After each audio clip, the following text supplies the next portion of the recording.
How did Aegon know Sunfire was still alive? House of the Dragon explained, warning, spoiler warning. Before we begin, this video contains major spoilers for House of the Dragon Season 3 and George R.R. Martin's Fire and Blood. We'll be explaining one of the biggest mysteries surrounding King Aegon II and his dragon Sunfire, how their incredible bond works, why Aegon never believed Sunfire was dead, and why Sunfire's return could completely change the Dance of the Dragons. With that said, let's get started. One of the biggest mysteries in House of the Dragon Season 3 isn't about the Iron Throne. It isn't about another prophecy. And it isn't even about a dragon battle. Instead, it's about one simple question. How did Aegon know Sunfire was still alive? After the Battle of Rook's Rest, almost everyone believed Sunfire had died. The dragon had fallen from the sky, his wings were shattered, his beautiful golden body was covered in blood and burns. The battlefield itself looked like a graveyard for dragons. To everyone else, Sunfire was gone. But not to Aegon. No matter what anyone told him, he refused to believe his dragon was dead. How could he be so certain? Was he simply refusing to accept reality? Or did he actually know something nobody else did? The answer lies in one of the oldest and most mysterious parts of Targaryen history, the bond between a dragon and its rider. To understand Aegon's certainty, we first have to understand what dragons really are. Many people think dragons are simply enormous flying beasts that obey commands. But that's not true.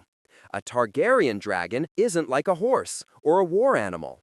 When a dragon accepts a rider, a unique bond is created. It's something far deeper than loyalty. No one fully understands how it works. Even the maesters struggle to explain it. But throughout Targaryen history, we've seen countless examples of riders sensing their dragons from great distances, almost as if they remained connected, even when they're separated. We see hints of this throughout the series. Daemon and Caraxes move almost like one creature. Rhaenyra barely needs to command Syrax. Aemond and Vhagar understand each other even in the middle of chaos. The bond isn't just physical, it's emotional, instinctive, almost magical. And perhaps no bond is stronger than the one between Aegon and Sunfire. George R.R. Martin repeatedly describes Sunfire as one of the most magnificent dragons ever born. His scales shimmer like polished gold. His wings reflect sunlight. Many characters call him the most beautiful dragon in the world. But Sunfire isn't remembered only because of his appearance. He's remembered because of his extraordinary loyalty. Unlike some dragons that simply obey commands, Sunfire appears genuinely devoted to Aegon. The two seem to share an unusually deep connection. Then comes the Battle of Rook's Rest, one of the most devastating dragon battles ever fought. Sunfire charges into battle against melees. Then Vhagar arrives. The skies explode into fire. Dragon crashes into dragon. Flames consume everything. When the battle finally ends, Sunfire falls from the sky, broken, burned, barely moving. To every soldier watching, the conclusion seems obvious. The dragon is dead. But here's something interesting. The show never actually confirms Sunfire's death. Characters assume it, rumors spread quickly. Even enemies begin believing the legendary golden dragon is gone forever. But assumptions are not facts. That small difference becomes incredibly important later. As time passes, Aegon continues recovering from his own horrific injuries. His body is broken. His kingdom is collapsing. His enemies believe he's finished. Yet despite everything, he never stops asking about Sunfire. He never speaks about the dragon as though he's dead. Instead, he insists Sunfire is still alive. Everyone around him thinks grief has clouded his judgment. Larys Strong even seems skeptical. But Aegon refuses to let go of that belief. Why? Because he can still feel something. Not physically, but emotionally. The connection that existed before the battle never completely disappeared. Think about it from Aegon's perspective. He has spent years with Sunfire.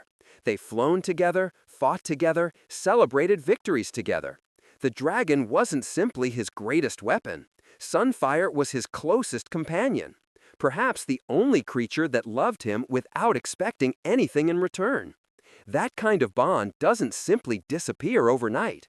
So while everyone else saw silence, Aegon still felt hope. Then Season 3 delivers one of its biggest emotional moments. Sunfire returns. Scarred, wounded, far from fully healed, but alive. The impossible has happened. The dragon everyone mourned has survived. And suddenly, everything Aegon believed is proven true. He wasn't imagining things. He wasn't refusing reality. He trusted the bond he shared with his dragon, and the bond was real. So, how did Sunfire survive? The answer isn't magic, it's resilience. Dragons are incredibly difficult to kill. Their bodies can endure wounds that would instantly kill almost any other creature. Sunfire was left with devastating injuries after Rook's rest. His wing was badly damaged, his body was burned. He could barely move. But he was still breathing. Instead of dying, he spent months recovering, slowly healing, waiting for the right moment to rise again. There's another beautiful parallel hidden in this story. Look at Aegon and Sunfire. Both begin the war proud, confident, almost unstoppable. Then Rook's rest changes everything. Aegon is burned beyond recognition. Sunfire loses his ability to fly. Both are left broken. Both are underestimated. Both are believed to be finished. Yet neither gives up. They survive together, they heal together, and eventually they return together. It's almost as if rider and dragon are reflecting one another's journey. Perhaps that's why their reunion feels so emotional. It isn't simply a king finding his dragon.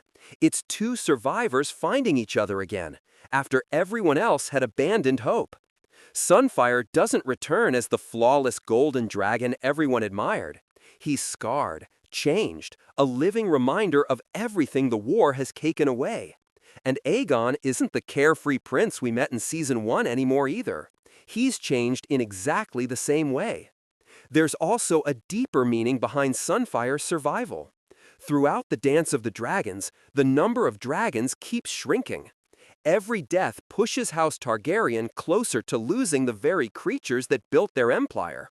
Sunfire surviving isn't just good news for Aegon. It's a reminder that hope still exists, even after unimaginable loss. As long as dragons like Sunfire continue living, the outcome of the war can still change. Final thoughts. So, how did Aegon know Sunfire was still alive? Because he trusted something no one else could understand: the bond between a dragon and its rider. Everyone around him believed the evidence. Aegon believed his heart. He refused to accept that the dragon who had shared every triumph, every flight, and every battle could simply vanish forever. And in the end, he was right. Sunfire's return isn't just one of the biggest surprises in House of the Dragon.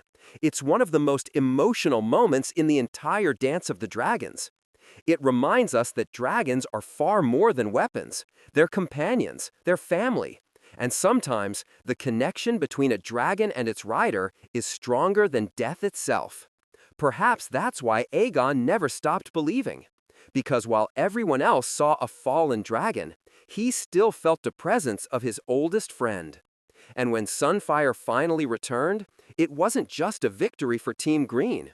It was proof that hope can survive even the darkest battles. So, what do you think? Do Aegon and Sunfire share the strongest dragon rider bond in House of the Dragon? Or do you think another Targaryen and dragon have an even deeper connection? Let me know your thoughts in the comments below. And if you enjoyed this breakdown, don't forget to like, subscribe, and turn on notifications for more House of the Dragon explained videos, hidden details, ending breakdowns, and fire and blood lore.